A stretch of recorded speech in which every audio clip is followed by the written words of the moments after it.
It's great to be back here in Uttar Pradesh. It's been about 6 months since we first met. Then you visited our facilities in Vietnam and we had the opportunity to visit your farm here. And now our systems are live and operating in Uttar Pradesh. Before we jump into the project details, can you introduce yourself and tell us a little bit about what you do in Fortune Rice?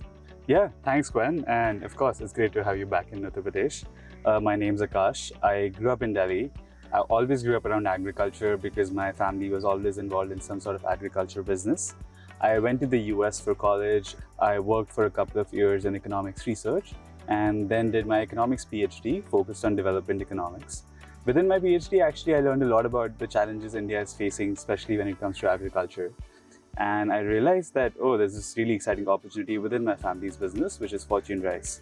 So at Fortune Rice, we are a basmati rice exporter. We focus on Europe and we export about 50,000 tons of basmati rice every year. We also do a lot of work with farmers directly, which is quite unique. In Western UP, we work with about 2,500 farmers across 15,000 acres. We give them all the high quality inputs they need at the start of the season.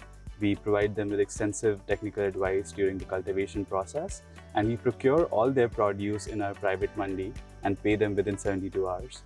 We also do a lot of work on sustainability to help farmers use less water, also use less pesticides.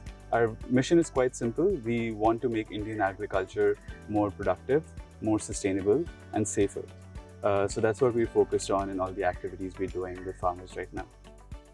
So as we know, India is one of the world's largest agricultural producers. What inputs do you wish farmers and agricultural organizations had access to that they don't often have today? That's an interesting question. So I actually think that the most important input that farmers don't have access to right now in India is credible contextualized data. Agriculture is changing really fast, especially because of climate change. Things that used to work before just don't. Crop cycles have changed, pest attacks have changed. And secondly, the farmers are facing a lot of problems due to years of overusage of pesticides and fertilizers. So data is more important than ever. The farmer needs to know what these new pest patterns look like, what climate looks like, what weather changes look like, and do irrigation based on that, do pesticide sprays based on that. And that data doesn't really exist. So, as I said, credible contextualized data is the most important input the Indian farmer is missing right now. I agree, that's really true. And in your perspective, what role do you think technology can play in the future of rice farming and agriculture in general in India? That's a good question. So, rice farmers in India often struggle to capture the premiums available in export markets. And two of the biggest reasons for that are pesticide usage and water management.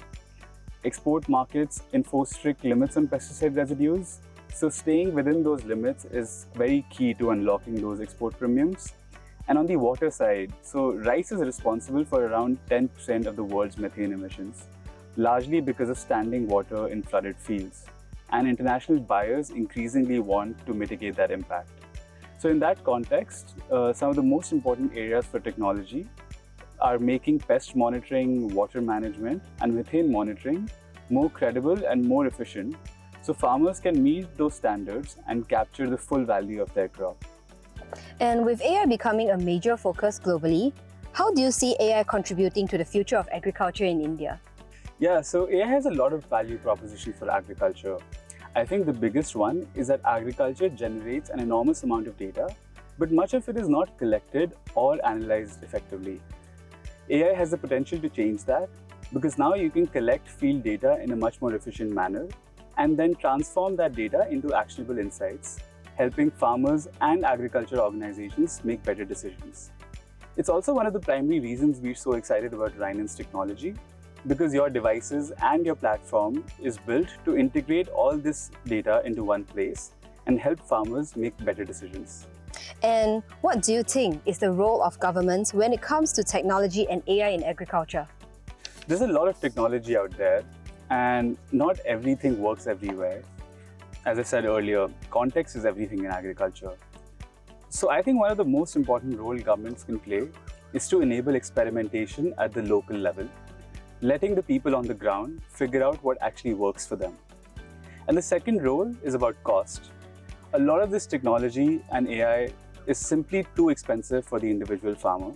especially in India's smallholder context. So governments can bear these coordination costs and invest in these technologies at scale. This project is actually a great example.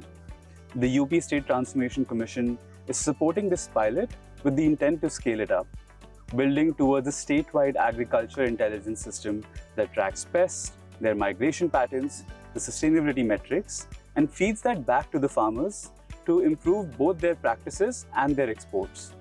The returns to scale are massive here, and only the government is positioned to help farmers actually realize them. So Aakash, will you share with us what motivated Fortune Rice to collaborate with RYNAN on this pilot project? So Gwen, for our agriculture arm, our mission is quite simple, as I said earlier.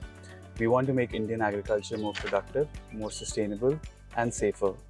We've tried to make sure that our incentives are always aligned with the farmers so that we can invest in technology on the farmers' behalf. So this partnership was actually such a natural fit because of how complementary our strengths are. RYNAN's expertise lies in state-of-the-art technology that aligns with our mission perfectly in all three areas. And our expertise is the operational layer of translating that technology to the field and to the farmer. Most importantly, we're very grateful to the Uttar Pradesh State Transformation Commission and its CEO, Mr. Manoj Kumar Singh, who shared our vision to bring the best global technology to the Indian farmer. And so we're very excited to work with you.